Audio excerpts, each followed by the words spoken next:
शुरुआत करते हैं आज की क्लास की। लास्ट क्लास में मैंने आपको उत्तर प्रदेश की ये सीरीज हमारी चल रही है और लास्ट क्लास में मैंने आपको पढ़ा दिया है उत्तर प्रदेश में सिंचाई की व्यवस्था, यानी नहरें और नलकूप दोनों कवर हो गए और नदियों के किनारे बसे नगर। आज की क्लास में हम बहुत कुछ पढ़ने वाले हैं। आज की क्लास में हमारा होगा सबसे पहले तो कि उत्तर प्रदेश में कौन कौन सी झीलें हैं और कौन सी झील कहाँ स्थित है। देखिएगा, सबसे पहले लिखा गया फुलहर झील। फुलहर झील है पीलीभीत में। इस पर मैंने पहले भी चर्चा की थी पिछली वाली वीडियो में। फुलहर झील पीलीभीत में है और इस झील की विशेषता है कि इस झील से गोमती नदी निकलती है। गोमती नदी एकमात्र ऐसी नदी है जो प्रदेश की एकमात्र मैदान में उद्गम स्थान रखती है। बाकी नदियाँ पहाड़ों से आती हैं, ये मैदान से आती है। गोमती नदी कौन कौन से शहर मैंने आपको बताए गोमती नदी के तट पर स्थित। एक तो पढ़ा है आप पीलीभीत, गोमती नदी के पीलीभीत नहीं, हाँ पीलीभीत नहीं था, ये था गोमती नदी का लखनऊ था और जौनपुर, प्रसिद्ध शहर लखनऊ और जौनपुर। और बताइए बखीरा झील कहाँ है, तो संत कबीर नगर। बखीरा झील स्थित है संत कबीर नगर के अंदर। बखीरा झील संत कबीर नगर, बखीरा झील संत कबीर नगर। करेला झील लखनऊ। करेला झील कहाँ है, याद रखिए, बहुत पूछ रहे हैं। एक तो ये लखनऊ में है, ये वाली सबसे ज्यादा पूछी जाती है मोती झील। मोती झील कहाँ स्थित है, तो आंसर आगरा। मोती झील आगरा। देवरिया ताल कन्नौज, वही इत्र नगरी कन्नौज। मोती झील आगरा, करेला झील लखनऊ, बखीरा झील संत कबीर नगर और फुलहर झील पीलीभीत। पीलीभीत, गोमती पीलीभीत, लखनऊ पीलीभीत, लखनऊ। आगे देखिएगा, ध्यान से आप देखिएगा इन सारे शहरों को। अभी आपको समय दिया गया कुछ मात्र 30 सेकंड का। अगर आप ज़्यादा समय चाहते हैं वीडियो को पूछ कीजिए, लेकिन अभी ना आपको ये सारी झीलें याद हो जानी चाहिए। मैं आपसे पूछता हूँ कि कौन सी झील कहाँ स्थित है। देखिएगा ध्यान के साथ। पहले तो आप फुलहर झील पीलीभीत, बखीरा झील संत कबीर नगर, करेला झील लखनऊ, गोविंद पंत सागर सोनभद्र, देवरिया ताल कन्नौज और मोती झील है आगरा के अंदर। बताइए फुलहर झील पीलीभीत। मेरे आंसर के आने से पहले आपका आंसर आ जाना चाहिए। बखीरा झील संत कबीर नगर, बखीरा झील संत कबीर नगर। करेला झील लखनऊ, करेला झील लखनऊ। गोविंद वल्लभ पंत सागर सोनभद्र, देवरिया ताल कन्नौज इत्र नगरी कन्नौज और मोती झील आगरा में है। बताइए जरा, फुलहर झील पीलीभीत, बखीरा झील संत कबीर नगर, करेला झील लखनऊ, गोविंद वल्लभ पंत सागर सोनभद्र, देवरिया ताल कन्नौज और मोती झील है आगरा के अंदर। मोती झील है आगरा में। अगले टॉपिक पर आते हैं। अगला टॉपिक है ऊर्जा से संबंधित। प्रदेश के अंदर पहली ऊर्जा नीति जो लागू की गई, नई ऊर्जा जो नीति लागू की गई वो की गई 2003 ईस्वी में। पहली ऊर्जा नीति प्रदेश की नई ऊर्जा नीति कब लागू की गई, 2003 ईस्वी को। उत्तर प्रदेश में वैकल्पिक ऊर्जा विभाग की स्थापना 1983 ईस्वी को। वैकल्पिक ऊर्जा क्या है कि आज ऊर्जा के नए नए स्रोत आ गए हैं, नए नए स्रोत। तो लोगों को उनके प्रति जागरूक करना, लोगों को उन तक पहुंचाना, इसकी शुरुआत 1983 ईस्वी को जिसको कहा गया, जिसको एक अलग विभाग बनाया गया, वैकल्पिक ऊर्जा विभाग। राष्ट्रीय ताप विद्युत केंद्र, कुछ एक एग्जामिनर पूछता है कि कौन सा राष्ट्रीय ताप विद्युत केंद्र कहाँ है, तो आंवला बरेली में है। आंवला ताप विद्युत संयंत्र है बरेली के अंदर। उच्चहार ताप विद्युत संयंत्र है रायबरेली के अंदर। सिंगरौली ताप विद्युत संयंत्र है सोनभद्र में और दादरी गौतम बुद्ध में है। इसकी विशेषता यह है कि गैस पर आधारित है और गैस पर आधारित अभी तक पूरे विश्व का सबसे बड़ा ये ताप विद्युत संयंत्र। एक बार ध्यान के साथ देखेंगे आप कि राष्ट्रीय ताप विद्युत निगम है, आंवला बरेली में है, उच्चहार रायबरेली, सिंगरौली सोनभद्र और दादरी गौतम बुद्ध नगर। देखिएगा, पहले तो आप इन्हीं को देखिए जरा कि प्रदेश में नई ऊर्जा नीति कब से लागू हुई, 2003 से। वैकल्पिक ऊर्जा विभाग की स्थापना कब हुई, 1983 ईस्वी को। आंवला ताप विद्युत केंद्र है बरेली में, उच्चहार ताप विद्युत केंद्र है रायबरेली में, सिंगरौली ताप विद्युत केंद्र है सोनभद्र में और दादरी है गौतम बुद्ध नगर में। बताइए जरा कि नई ऊर्जा नीति कब लाई गई, 2003 ईस्वी को नई ऊर्जा नीति लाई गई। वैकल्पिक ऊर्जा विभाग की स्थापना कब हुई? 1983 ईस्वी को वैकल्पिक ऊर्जा विभाग की स्थापना हुई। राष्ट्रीय ताप विद्युत निगमों में जो केंद्र के हैं उसमें आंवला कहाँ स्थित है? आंवला बरेली में है। आंवला है ताप विद्युत केंद्र बरेली के अंदर, और उच्चहार ताप विद्युत केंद्र है रायबरेली के अंदर। उच्चहार ताप विद्युत केंद्र है रायबरेली में। नेक्स्ट, सिंगरौली ताप विद्युत केंद्र है सोनभद्र के अंदर, और दादरी ताप विद्युत केंद्र है गौतम बुद्ध नगर के अंदर। इसके अतिरिक्त और सुनिएगा जरा, और कुछ बातें आपको ऊर्जा से संबंधित बताते हैं। ऊपरी गंगा नहर, जिस गंगा नहर की उत्पत्ति होती है हरिद्वार से यानी उत्तर प्रदेश के बाहर से, उस नहर में सबसे ज़्यादा विद्युत केंद्र स्थापित किए गए हैं। पहला फैक्ट हो गया। ऊपरी गंगा नहर जो हरिद्वार से निकाली गई है यानी उत्तर प्रदेश के जिले के बाहर से निकाली गई है, उसमें सबसे ज़्यादा विद्युत केंद्र स्थापित किए गए हैं। पहला फैक्ट हो गया। दूसरा फैक्ट यह है कि केंद्र सरकार लखनऊ के अंदर, केंद्र सरकार के सहयोग से उत्तर प्रदेश की सरकार लखनऊ के अंदर एक कूड़े कचरे से ऊर्जा बनाने का संयंत्र स्थापित कर रहा है। ये फैक्ट बड़ा इंपॉर्टेंट रहने वाला है एग्जाम के लिए। दोनों पॉइंट को आप ध्यान से सुनिएगा।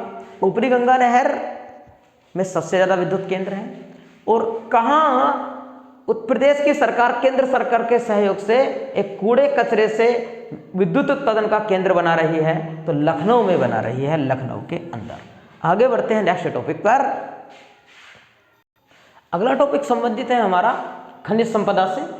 राज्य के अंदर राज्य खनिज विकास निगम की स्थापना 1974 में हुई, और प्रदेश की पहली खनिज नीति 1998 ईस्वी को घोषित की गई थी, जबकि केंद्र की पहली खनिज नीति 1951 को घोषित कर दी गई थी। 2 पॉइंट मात्र लिखे गए हैं, देखिएगा ध्यान से जरा देखिएगा कि राज्य खनिज विकास निगम की स्थापना 1974, राज्य खनिज विकास निगम की स्थापना 1974 में, और पहली खनिज नीति की घोषणा कब हुई? 1998 ईस्वी को। देखिए बताइए जरा, राज्य की पहली खनिज विकास निगम की स्थापना कब की गई? खनिज विकास निगम की स्थापना की गई वर्ष 1974 ईस्वी को, और पहली खनिज नीति कब जारी की गई? 1998 को। बताओ पहली देश की खनिज नीति कब जारी की गई थी? पहली देश की खनिज नीति कब जारी की गई थी? अभी बोला है वर्ष 1951 के अंदर। अब लिखते हैं कि प्रदेश का कौन सा स्थान किस खनिज के लिए प्रसिद्ध है? प्रथम खनिज उत्पादक जिलों में है कि सबसे पहले लिखा गया है कि बलुआ पत्थर और चूना पत्थर का उत्पादन कहाँ होता है? बलुआ पत्थर और चूना पत्थर निकाले जाते हैं मिर्जापुर में। बलुआ पत्थर और चूना पत्थर का उत्पादन कहाँ होता है? तो आंसर मिर्जापुर में निकाले जाते हैं, मिर्जापुर में। आगे लिखा गया है बॉक्साइट। बॉक्साइट का उत्पादन होता है बांदा जिले के अंदर। वैसे बॉक्साइट वैसे बांदा याद रख लेंगे, इजी है बिल्कुल। बॉक्साइट एल्यूमिनियम का अयस्क है। कांच बालू इलाहाबाद। पूरे भारत में सबसे ज़्यादा कांच बालू निकाला जाता है तो उत्तर प्रदेश में, और उत्तर प्रदेश में भी कहाँ निकाला जाता है? तो इलाहाबाद के अंदर।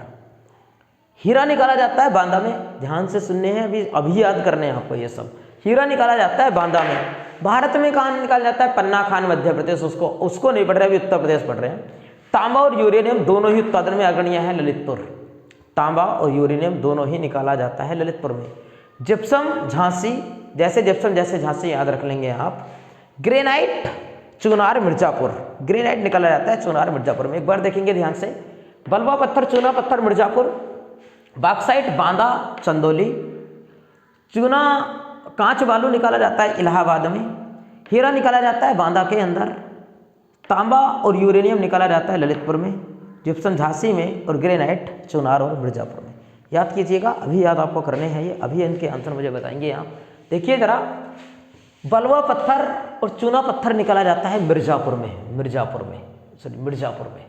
आगे बॉक्साइट बांदा में निकाला जाता है, बांदा और चंदौली जिले के अंदर बॉक्साइट निकाला जाता है। कांच बालू निकाला जाता है इलाहाबाद में, कांच बालू इलाहाबाद। हीरा बांदा में उत्पादन होता है, बांदा। तांबा और यूरेनियम ललितपुर में उत्पादित होता है। जिप्सम झांसी में उत्पादित होता है। ग्रेनाइट चुनार मिर्जापुर में उत्पादित होता है। अब तक ये मेरी जो वीडियो है, इसको देखने के बाद आपको लग गया होगा कि हाँ, सारी की जो वीडियो हैं वो दम रखती हैं। एक सीक्वेंस तरीके से, सटीक तरीके से और एग्जाम से चुराए हुए प्रश्नों को रखा गया है। देखिएगा जो मैंने लिखा, क्या आपको नहीं लगता कि हाँ इसमें से एग्जाम में पूछता है? टॉपिक वाइज टॉपिक बहुत मोटी किताब से सारा डेटा सिलेक्ट वाला निकाल करके मैंने आपको दिया है। बताइए जरा कि बलवा पत्थर और चूना पत्थर कहाँ निकाला जाता है? मिर्जापुर के अंदर। बलवा पत्थर और चूना पत्थर निकाला जाता है मिर्जापुर में। बॉक्साइट कहाँ निकाला जाता है? बॉक्साइट बताइए, मैंने विचार करके आपको बताया। वैसे बॉक्साइट और वैसे बांदा, चंदौली, बांदा और चंदौली। बांदा में और क्या निकाला जाता है? देखिए जरा, बांदा और किसके लिए उत्पादन के लिए जाना जाता है? याद तो करने होंगे। हीरा का उत्पादन होता है। हीरा पूरे भारत में सबसे ज़्यादा जो कांच बालू है वो अपने उत्तर प्रदेश में ही निकाला जाता है। और उत्तर प्रदेश का कौन सा स्थान है जहाँ निकाला जाता है? तो आंसर इलाहाबाद। बॉक्साइट हो गया बांदा, बॉक्साइट बांदा। तांबा और यूरेनियम कहाँ से निकाला जाता है? ललितपुर से। तांबा और यूरेनियम ललितपुर वही जो 3 ओर से मध्य प्रदेश से घिरा हुआ जिला है। जिप्सम निकाला जाता है झांसी में, जैसे जिप्सम जैसे झांसी, याद रख लेंगे आप, इसको भी याद रह जाएगा।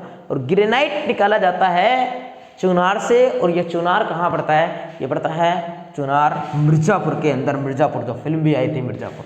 आगे बढ़ते हैं, नेक्स्ट टॉपिक को देखते हैं। अन्य तथ्यों में 1-2 प्रश्न देखते हैं जरा कि प्रदेश में वन महोत्सव की शुरुआत कब से हुई थी? तो उत्तर प्रदेश में वन महोत्सव की शुरुआत हुई थी वर्ष 1952 ईस्वी से। उत्तर प्रदेश में वन महोत्सव की शुरुआत 1952 ईस्वी से हुई थी। और उत्तर प्रदेश के द्वारा ऑपरेशन ग्रीन कब से चलाया जा रहा है? वर्ष 2007-8 से। ये प्रदेश के हैं दोनों पॉइंट। जब केंद्र का आएंगे तो केंद्र के आंसर हो जाएंगे चेंज। केंद्र के आंसर चेंज। प्रदेश अभी बढ़ा रहे हैं तो प्रदेश में वन महोत्सव की शुरुआत हुई 1952 ईस्वी से और 2007-2008 ईस्वी से प्रदेश में चलाया जा रहा है ऑपरेशन ग्रीन। नेक्स्ट, अब आगे जिस टॉपिक की हम चर्चा करने वाले हैं, कोई भी एग्जाम ऐसा नहीं होता उत्तर प्रदेश से संबंधित जिस एग्जाम में इस टॉपिक से प्रश्न ना पूछे जाते हो। देखिएगा, अगर अगला हमारा जो टॉपिक है वो है वन्यजीव संरक्षण। और वन्यजीव संरक्षण में प्रदेश में वर्तमान में एक नेशनल पार्क है, एक प्रदेश के अंदर नेशनल पार्क है। जानते हैं आप कौन सा? उसकी डिटेल पर चर्चा करेंगे अभी। प्राणी उद्यानों की संख्या 2 है, 2 प्राणी उद्यान है और 11 वन्यजीव विहार है और 13 पक्षी विहार है। ये दोनों के दो, ये एक राष्ट्रीय उद्यान कौन सा है, कहाँ है, पढ़ेंगे इसको। 2 प्राणी उद्यान कहाँ है, कहाँ बनाया जा रहा है, तीसरा ये भी बात मैं आने वाले समय में भी बताने वाला हूँ आपको। वन्यजीव विहार में 11 के 11 नहीं पढ़ेंगे, काम के जिनमें से एग्जामिनर पूछता है उन सबको पढ़ेंगे। पक्षी विहार में भी वही, जिनको एग्जामिनर पूछता है उनको पढ़ेंगे। देखिएगा जरा, सबसे पहले हम पढ़ते हैं राष्ट्रीय उद्यान के बारे में। राष्ट्रीय उद्यान, प्रदेश के अंदर जो एकमात्र राष्ट्रीय उद्यान है वह है दुधवा राष्ट्रीय उद्यान। और दुधवा राष्ट्रीय उद्यान लखीमपुर खीरी और पीलीभीत जिलों के अंदर स्थित है। कुछ एरिया इसका पीलीभीत में आता है और बाकी ज़्यादातर एरिया लखीमपुर खीरी, वही हिमालय के नीचे नेपाल से लगा हुआ जो क्षेत्र है। और 1977 ईस्वी में इसको नेशनल पार्क के रूप में मान्यता दे दी गई थी। एक नेशनल पार्क हो गया। देखिएगा ध्यान से, पता है इसके बारे में आपको, लेकिन मेरा जो इस वीडियो को बनाने का उद्देश्य है वो आपको पूरा डिटेल में बताने का नहीं है, बस उतना बताने का जितना एग्जाम में है और एक सीक्वेंस तरीके से आपको देना है। राष्ट्रीय उद्यान एकमात्र दुधवा नेशनल पार्क है, लखीमपुर खीरी में है। 1957 में स्थापना हुई। 2 प्राणी उद्यान है और 2 प्राणी उद्यान है। प्राणी उद्यान जो 2 हैं वर्तमान में कार्यरत, एक तो है लखनऊ के अंदर, एक है कानपुर के अंदर। 2 प्राणी उद्यान है, एक लखनऊ में है और दूसरा कानपुर में है। इसके अतिरिक्त एक और प्राणी उद्यान अशफाक उल्लाह खां प्राणी उद्यान बनाया जा रहा है गोरखपुर में। आपको बातें याद होंगी कि अशफाक उल्लाह खां को फांसी लगाई गई थी गोरखपुर में। अशफाक उल्लाह खां प्राणी उद्यान कहाँ स्थापित किया जा रहा है? तो आंसर गोरखपुर। इस पर मैंने पिछली वीडियो में भी चर्चा कर ली है। और बाकी प्राणी उद्यान एक तो लखनऊ में है और दूसरा कानपुर में, तीसरा बन रहा है। इस पर प्रश्न पूछे जाने के पूरे चांस रहेंगे। एक नेशनल पार्क हो गया प्रदेश के अंदर, 2 प्राणी उद्यान हो गए प्रदेश के अंदर और 11 वन्य जीव विहार हैं। 11 के 11 नहीं पढ़ के जाने आपको केवल पढ़ के जाने हैं जिनको एग्जाम में पूछेगा। मैंने कितने लिखे हैं? 7 लिखे। इनको ही पढ़ के चले जाइए बस, इससे बाहर ना आएगा। चंद्रप्रभा वन्य जीव अभयारण्य प्रदेश में चंदौली जिले में है और इसकी विशेषता ये हो गई कि ये सबसे पुराना है। प्रदेश का सबसे पुराना वन्य जीव अभयारण्य है चंद्रप्रभा और कहाँ स्थित है? चंदौली जिले के अंदर। नेक्स्ट, कतरनिया घाट वन्य जीव अभयारण्य बहराइच। कतरनिया घाट वन्यजीव अभयारण्य बहराइच वही हिमालय का नीचे वाला स्थान और नेपाल से लगा हुआ जिला बहराइच। रानीपुर वन्यजीव विहार है चित्रकूट, रानीपुर झांसी वही चित्रकूट के आसपास, झांसी के आसपास रानीपुर वन्यजीव विहार है चित्रकूट। और कैमूर वन्यजीव विहार है सोनभद्र के अंदर, कैमूर वन्यजीव विहार है सोनभद्र में। महावीर स्वामी है ललितपुर और इसकी विशेषता की सबसे छोटा है, लिख दिया मैंने इधर ब्रैकेट में। महावीर स्वामी वन्यजीव विहार यह है ललितपुर में, जहाँ सबसे ज़्यादा यूरेनियम निकाला जाता है, तांबा निकाला जाता है। मध्य प्रदेश से 3 ओर से घिरा हुआ जिला है ललितपुर, सबसे छोटा है यह महावीर स्वामी। कछवा ये वाराणसी में है, कछवा वन्यजीव विहार है वाराणसी में। और हस्तिनापुर वन्यजीव विहार है मेरठ के अंदर। और यह वन्यजीव विहार प्रदेश का सबसे बड़ा वन्यजीव विहार है, यह वन्यजीव विहार है प्रदेश का सबसे बड़ा। अपने अमरोहा के वन, मुरादाबाद के वन और इसमें आते हैं गाजियाबाद के वन, मेरठ के वन, ये सब इसमें शामिल हो जाते हैं। देखिए आप ध्यान से देखिएगा जरा, अभी आपको याद करने हैं ये सब। चंद्रप्रभा चंदौली 1957, याद करो 1957 आपको याद रहेगा। 1957 का जिक्र कल भी हुआ था। चंद्रप्रभा वन्यजीव अभयारण्य 1957, भारत में राष्ट्रीय कैलेंडर को मान्यता 1957 में दी गई। पाकिस्तान का संविधान, जम्मू कश्मीर का संविधान जो अलग था वो 1957 को लागू किया गया था। कतरनिया घाट वन्यजीव है बहराइच के अंदर, रफ कर दो पहले तो आगे। कतरनिया घाट है बहराइच में, कतरनिया घाट बहराइच वही नेपाल के नीचे का एरिया।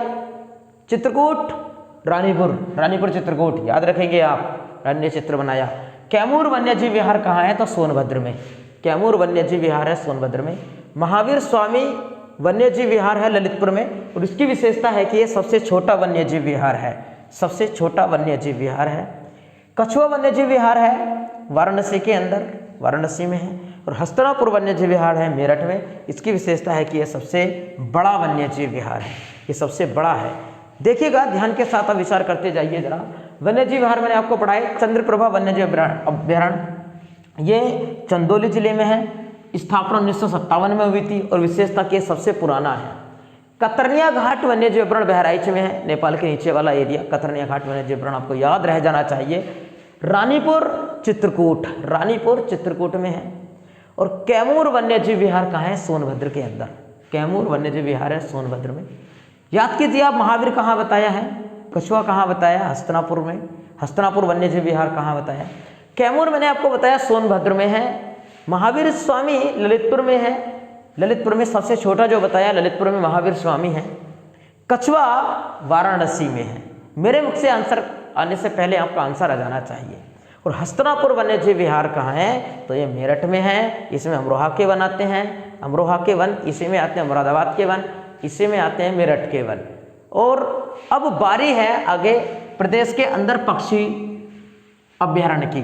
जो मैंने आपको 13 पक्षी अभ्यारण्य आपको पढ़ाए हैं, 13 पक्षी अभ्यारण्य आपको नहीं लिखाए जाएंगे, काम काम के ही मात्र आपको लिखाए जाएंगे।